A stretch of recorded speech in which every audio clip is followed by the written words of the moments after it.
Willkommen auf dem Magic Mike Bodybuilding Kanal und zum Food-Test. Ihr habt hier jetzt in diesem Video die Möglichkeit zu sehen, was der Essensspezialist Maik lecker findet und was nicht. Wir werden uns ein paar Barbecue-Restaurants aussuchen und dann verköstigen und euch dann ein Rating geben, wo es sich zu essen lohnt und wo nicht. Und der Anfang ist hier since 1978 Hutchins BBQ. Und die riecht aber schon auf jeden Fall nach Barbecue. Nach Barbecue. Und ich glaube, ich stinke jetzt schon komplett nach Holz, obwohl ich gerade aus dem Auto gestiegen bin. Kohlenmonostoff, wie heißt das? Kohlenmonoxid. Kohlenmonoxidvergiftung, nachts 5 Sekunden draußen stehen hier an der frischen Luft. Was erwartest du von Hutchins? Was erwarte ich von Hutchins? Ist das Spiegel TV hier oder was? Haben Sie auf Ihr Konto geguckt? Haben Sie mir gleich abgeknallt, wenn ich mich anlehne? Ich erwarte ein super leckeres Fleischerlebnis mit einer super leckeren Kartoffel und ich hoffe, dass ich, keine Ahnung, mal leckeres Essen. Komm jetzt.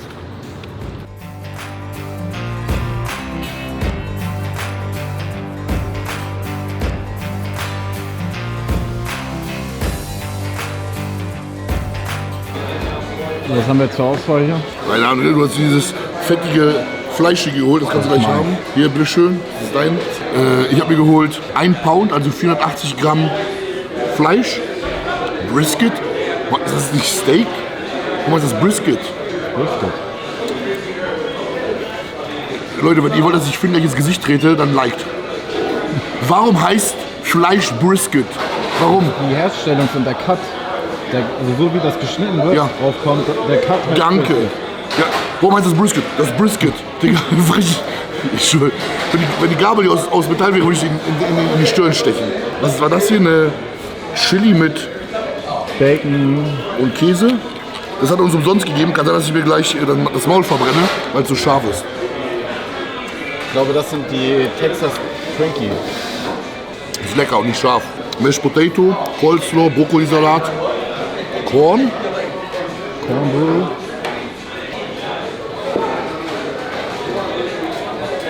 Ja, Mais einfach. Mac and Cheese. Also eigentlich nur alles Fett, bis auf das hier. Und eine komische Wurst da noch. Ja. Mit Käse. Ey. Ist geil. Ja, aber wollte die nicht kaufen. Also die Würste machen wir auch selber mit dem Verschnitt vom Brisket. Okay. Die ist leicht scharf. Wir waren dann erstmal hier. Oh Mann. Unser Essen weg. Jetzt haben wir hier Jalapenos. Waren sie nicht so scharf?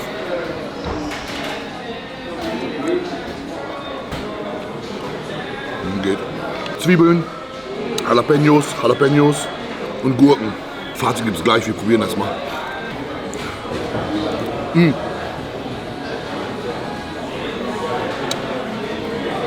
Das Fleisch ist 9 von 10. 9 von 10? Ja. Nur 9,5 von 10. Also Bestnote. 10 von 10 gibt man nicht, aber. Aber zarter geht halt nicht. Nee. Das leckerste Fleisch, das ich in meinem Leben gegessen habe, glaube ich. Ja, krank. Und überleg mal, das ist ein halbes Kilo für $35. Müssen wir reinziehen. Aber alleine die Zubereitung dahinter schon. Ja. Ist ja nicht nur einfach nur ein Stück Fleisch. Ja. Krank, Mann. Favorit bei den Zeitdish? Ja, das ungesündeste. Mac and Cheese ist das ungesündeste und das leckerste. Ist schon lecker. Ne? Hast du schon probiert? Ja. Mehr Butter und Käse geht nicht. Hier auch. In diesem Kartoffelgratin hier. Also die Salate finde ich erfrischend, weil das alles sonst so salzig ist und so heftig, deftig schmeckt. Ne? Also ist schon lecker. Aber auch hier ist schon Fett ohne Ende drin. Den Black Eyed Pea gebe ich 7 von 10 gestern. Ne? Essen, Atmosphäre. Alles zusammen. 7 von 10. Ist schon gut. Und hier ist halt nochmal komplett anders. Das ist Next Level.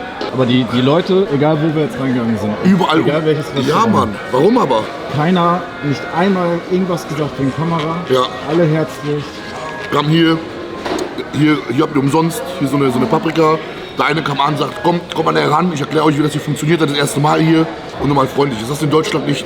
In Deutschland sind prinzipiell alle unfreundlich, das muss ich aber leider so sagen. Und ich lebe gerne in Deutschland, eigentlich, aber gestört, aber mega lecker. Und bezahlt für fast ein halbes Kilo feinstes Beef, $36, also 35 Euro. Kilogrammpreis, also bei 70 Euro. Das Fleisch wird, ich habe mir gerade Finn erzählt, 15 Stunden. 15 bis 18 Stunden Gesmoked. Da muss man die ganze Nacht drauf aufpassen. Nachfeuern, Temperatur runter, Temperatur hoch, öffnen, zumachen, damit die Temperatur gleich bleibt. Aber wenn du 1 Kilo kaufst, hast du schon 300 Gramm Verschnitt. Ja, 30% also immer, ja. Genau, also 700 Gramm Brisket. Übrigens auch für die Leute auch, die Hähnchen braten, wenn ihr 200 Gramm roh brät, dann bleiben meistens nur 140 übrig, also 30%, also auch hier 30%. Aber du verlierst nochmal 50% beim Smoken, ne? Wie viel? Nochmal 50%. Nochmal 50? Ja. Also 80%? Ja, geht ja gar nicht. Doch. 30 und 50? Ja. Deswegen müssen die Würstchen machen, damit die das Fleisch benutzen können. Sonst haben sie schon 30% Verschnitt da. Plus nochmal die Hälfte zieht das Ding zusammen. Okay, das ist ja komplett gestört. Das heißt, wenn du 10 Kilogramm Fleisch reinballerst und 50% alleine ist schon so weg, geht dann 5 Kilo übrig bleiben. Und dann nochmal davon 30% Verschnitt, ja? Ja. Dann nochmal 1,5 Kilo weniger. Dann bleiben von 10 Kilo nur 3,5 Kilo übrig an reinem Fleisch. Und das ist ja hier schon das gebratene Fleisch gewogen und nicht das rohe. Wenn du in Deutschland ins Steakhouse gehst oder in Polen oder egal wo, da steht zum Beispiel Steakfilet 300 Gramm 70 Euro. Aber diese 300 Gramm sind ja vorm Braten, nicht nach dem Braten. Weißt du ja, ne? Ja. Das heißt, hier haben wir quasi in 100 Gramm Brisket nicht nur 20 Gramm Eiweiß, sondern noch mehr. Das muss ich jetzt auch kurz mal googeln, wie viel Gramm Eiweiß Brisket hat. Das geht gar nicht. Also hier steht 100 Gramm Brisket haben 17 Gramm Fett und 30 Gramm Protein. Das heißt, ich hatte gerade 460 Gramm gehabt, dann haben wir 500. Das war also Proportion 150 Gramm Eiweiß gerade. Also essen wir jetzt nur noch Brisket. Das Problem ist, also das passt auch von der Rechnung her gar nicht bei dir. Wobei doch, die verlieren ja 50% Wasser, hast du gesagt. Würde aber gar nicht gehen. Ich rechne kurz. Nein, du verlierst beim Smoken die Hälfte von der, also das 50% wird das Ding kleiner. Ich verstehe weil das schon. ja komprimiert aber wird. Das Gewicht ja auch. Muss nicht, weil sie auch das Fett wieder auffangen. Also die füllen ja trotzdem das Fett wieder zu. Aber schon kannst du ungefähr 50% Reduktion rechnen. Sagen wir mal, 100 Gramm Fleisch haben 20 Gramm Eiweiß. Okay, ich weiß, was du meinst. Okay, das ist ja trotzdem crazy. Also 30 Gramm Eiweiß, das ist ja 50% mehr als normales Hühnchen oder normales Rind. 50% mehr. Weil Hühnchen hat 20 Gramm Eiweiß. Und 50% mehr heißt also, als würdest du 150 Gramm Huhn essen anstatt 100. Aber wiegt halt trotzdem weniger. Also schon krank. Das ist schon heftig.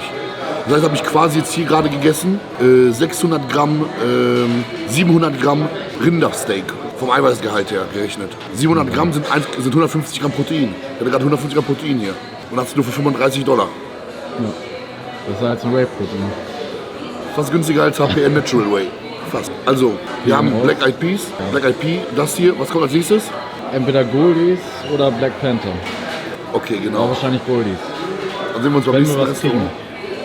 Weil die Leute campen davor, haben wir gehört. Also hat mir gerade Finn erzählt.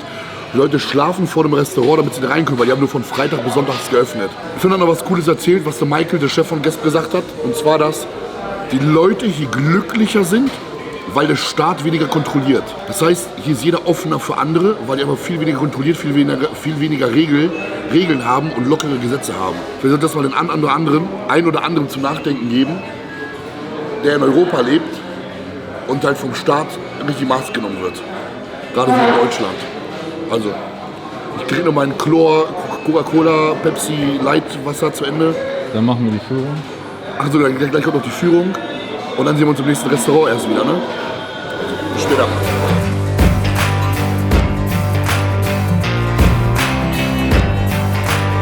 Ah, okay. So everything you see from this point back is all the add-ons. The original building we kept intact right here. That part of the building's been here since 1992. Okay. So quite a long time. yeah. Okay. We were founded in 1978.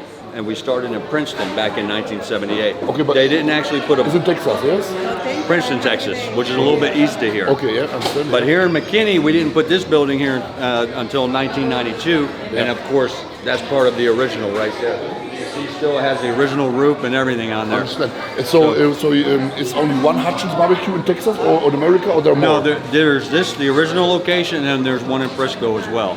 Okay. So we have a second location in Frisco, Texas also. Okay, understand. They're all offset pits. Yeah. And you know what an offset pit is, No. right?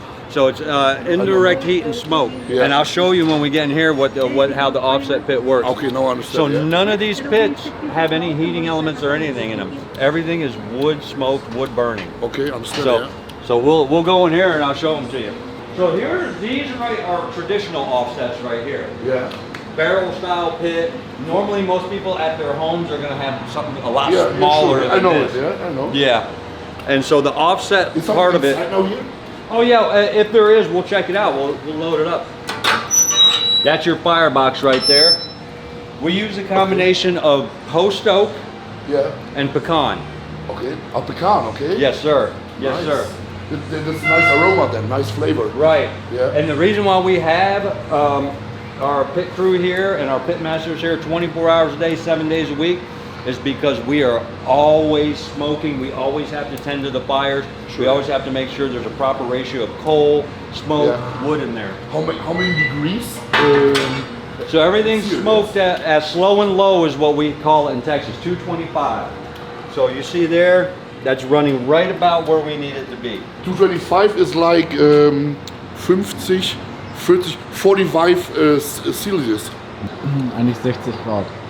It's like 200. I don't know the conversion. Yeah, I'm going to check say it. that sounds right though.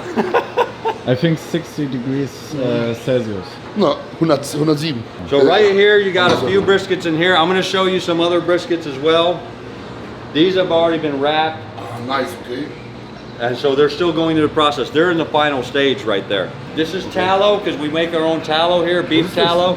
Das Beef, ist das, was er reingetragen hat. yep, beef tallow is used in the smoking process of the brisket. So you're going to use tallow on your brisket. That's where all the moisture, you tried the brisket, right? Yeah. It had incredible moisture, Yeah, great sure. flavor. That's part of the smoking process. Okay, and you give this on the meat or Yes. how it works? Yeah. Here inside or when it's finished here? And then when store it? we were on the block, Yeah. you seen them using the Yeah, tallow yeah. on the brisket. That's that. Ah, We okay, make our own understand, tallow yeah. here, just like we make our own sausage Nice, here. okay, I understand. And this is a little bit, no, the same temperature. Yeah, Everything is pretty same. close to the same. Yes. Okay. This right here is, this is like I said, the classic barrel style smoker. This is one of our grills here. We grill our Texas Twinkies on this. Yeah. We also grill our chicken on here after it goes through the smoking Okay, process. nice. This is here? This right here is our rotisserie style. It's still an offset pit, which means it's gonna have a firebox just like the other ones. And you got, here's your briskets right here. They're going through the beginning stages of the smoking process. How long is it now here inside? What's that? How long is like 130, 930 rotation? What it means? Yes, at 9:30 they're gonna rotate the briskets. Ah, okay. Mhm. Yeah, just so they get a nice even smoke, Understand. good even smoking process So in much here. work. Yeah, it is a lot of work. Each brisket smokes for 14 or more hours. Das wäre in Deutschland gar nicht möglich. Nachtschicht, 7 Tage die Woche Yeah. für 100 Grad. Also, And you can see what happens when I close this. They're gonna rotate. So the smoke, the heat understand. Yeah. is gonna hit everything in here as it rotates through. Got a lot going. Yeah. Big weekend coming up. And This is the old style. This is the new style. Mm-hmm. And earlier, like when you started, you have only this here, yes? Back then. yes, a long time ago. They've been building these for us for several decades. So not this particular one, but we have more over here that I'll show you the older models. Okay, yeah, sure. It's a little bit smaller than this. Okay. This one right here will hold 60 or more briskets. The old models hold about 20 to 30. Okay, so one third Yeah. of it. Yeah, a little bit less. We'll go through the back side of these. Now this is the back side of these pits. Again, similar design to those, Yeah. but you can see it's a Small, lot yeah. smaller. It's still the same concept though. Has the firebox in here if you want, you can get around there. That's fine. Show that firebox.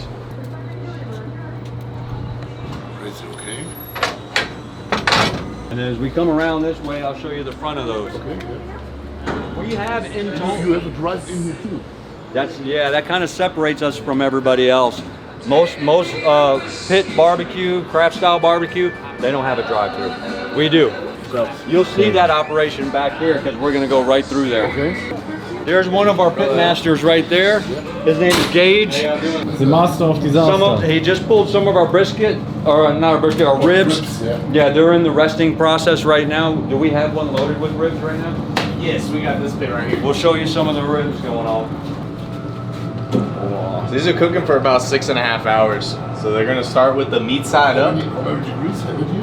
Huh? How many ribs? 3, 6, about 20 ribs. So we're kind of towards the end of the day. Temperature, I mean. Oh, temperature. Temperature is gonna be set to 200 here, but internally it's gonna be about 225. About 225. Everywhere Yep. is Yes, sir. 225, yes? Yeah. That's the preferred way. Yeah, okay. Slow and low. Yeah. Slow and low.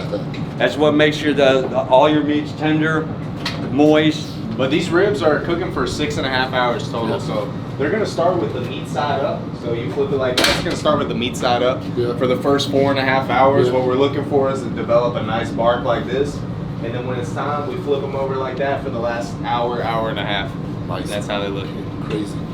So these are getting close. I think we don't have things like this in And you Germany. know they're No. ready. You know they're ready whenever I eat them first. Nice. So we're gonna go through.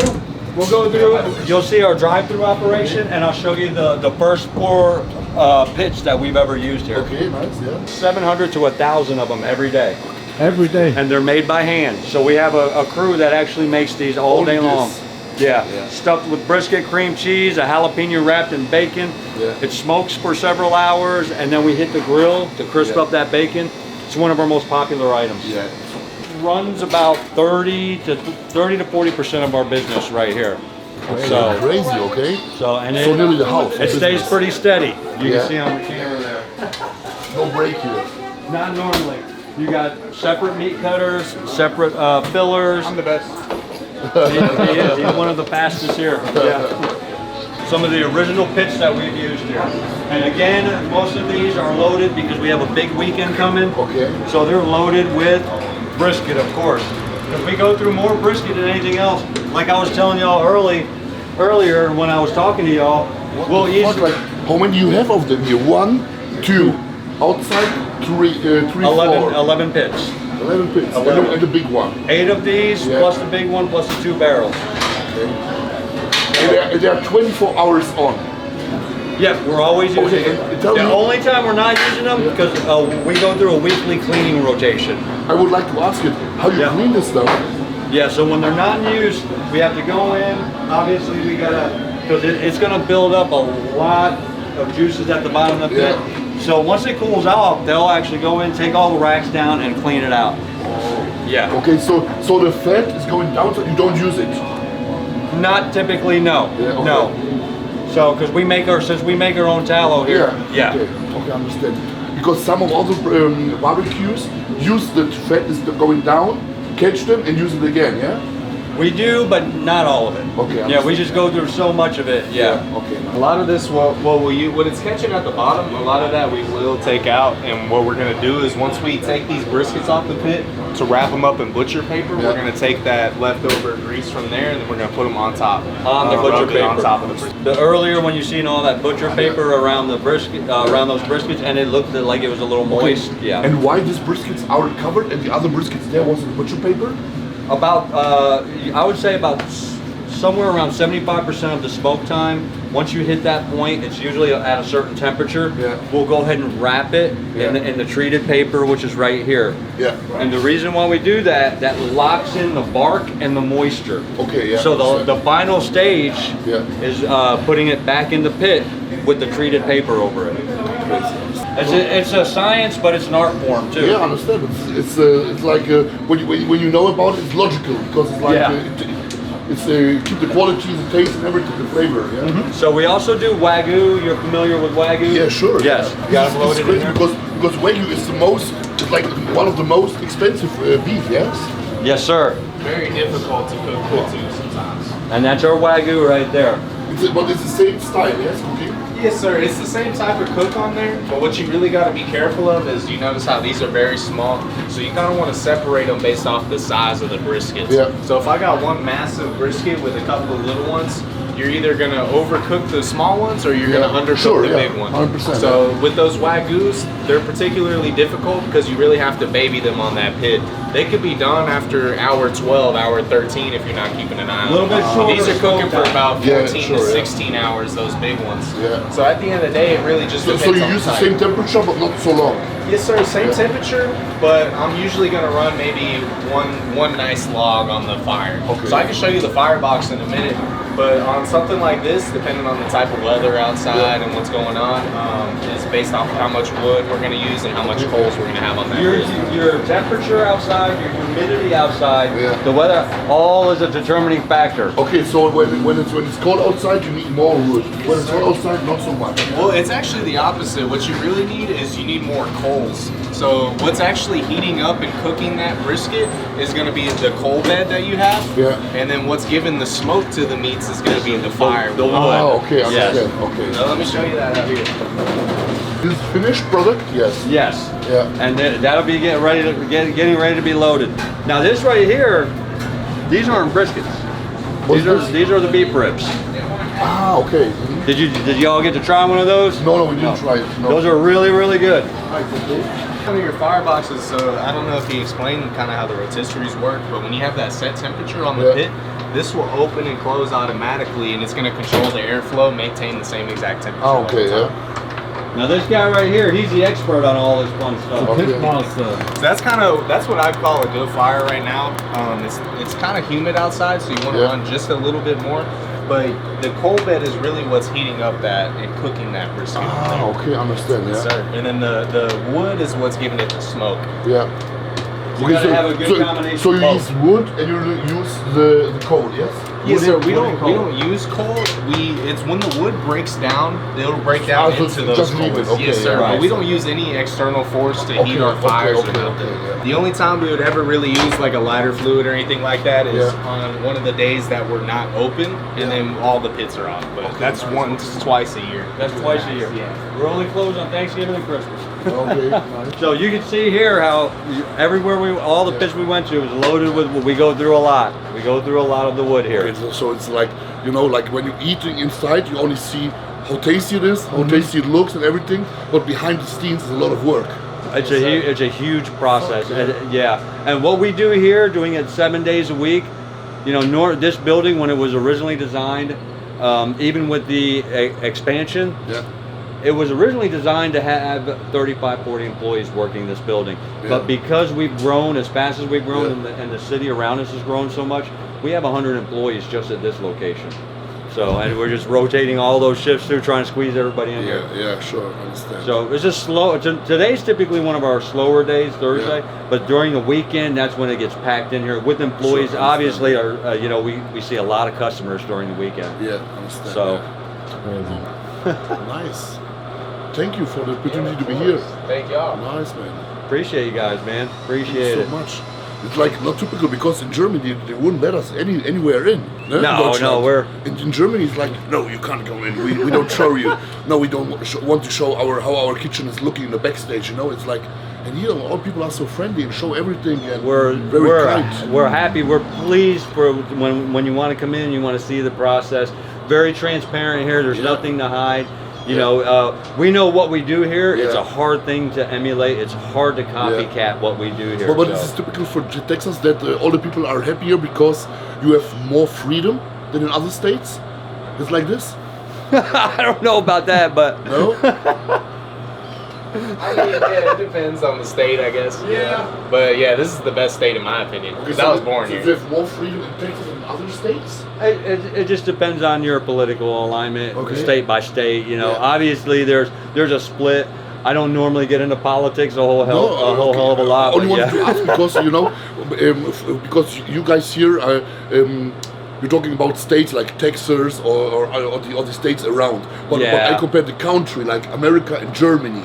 Yeah. So I have more freedom in America than in Germany, and that's why maybe the people are more open and kind and socialized. Yes. That makes sense. And, Yeah. And like other people tells me, this is a typical Texas thing, because in Texas the people live like, have more freedom, they are more socialized, they like to talk, it's cool for them to talk with people from other countries and different, Absolutely. It's like typical Texas style. Yeah. Now I will tell you this, because I've been to many other states, and I've lived, for many years in other states other than Texas. I lived in the Northeast, which is the New Jersey, New York, Pennsylvania area. Yeah. I was there for almost 13 years. Yeah. I lived in the West Coast, California. Yeah. I was there for several years. Yeah. It wasn't until I got to Texas where I felt like I was at home. Because Texas, I noticed, compared to these other areas, nothing against these other places I lived at, people are a lot more friendly, more open here. And that's what we call it Southern hospitality. Yep. That's what it's called. So I was here over the summer, and I was telling all my friends on the East Coast. I said, "Hey, I'm going to visit family here for the summer. I'm going home, and I'll be back home." Yeah. But once I got here, I was here for about 3 months. I was like, I don't think I want to go home. Okay, I think this is home now. Nice. I liked it here so much. I've been here now 30 years. So we don't want to interrupt. So thank you very much. Thank you for your time. Hey guys, we appreciate you. Thanks for coming in and visiting us. Thank you.